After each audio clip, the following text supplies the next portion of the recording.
novo candidato, ele é Evilásio Barroso Torres, tem 88 anos, 10 filhos, 29 netos e 7 bisnetos. Pois é, também achei. Uma salva de palmas.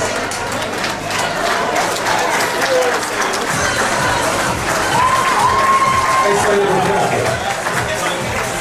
Atualmente separado, militar, atividade física, ele faz massagem com a filha, com a realização, o emprego e a casa própria.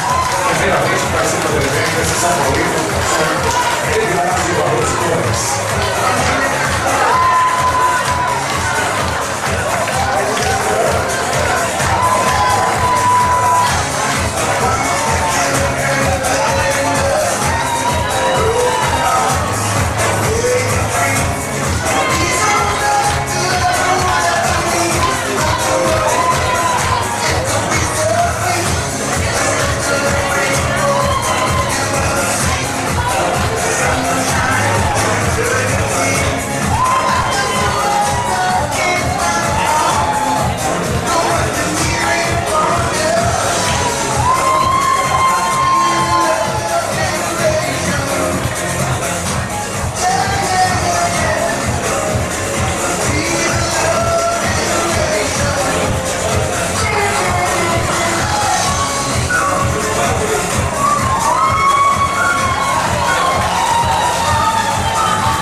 Senhor Evilásio Barroso Torres.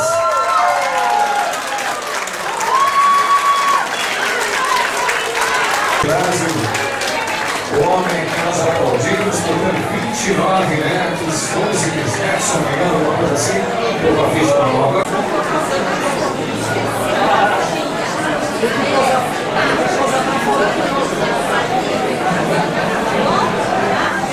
Preciosa a presença de vocês, da sua família, da colaboradores, parceiros, de vocês que fizeram mais uma vez o concurso Mr.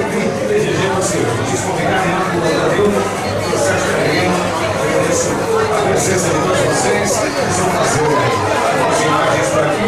Eu convido a vocês todos para que eles já costumeiro na China, pessoal aqui na parte. O seu Evilásio ganhou o Mister Simpatia. Eu achava que o senhor era muito tímido, mas eu acho que foi merecido porque o senhor também é muito simpático, a neta está aqui. Ficou feliz com o prêmio?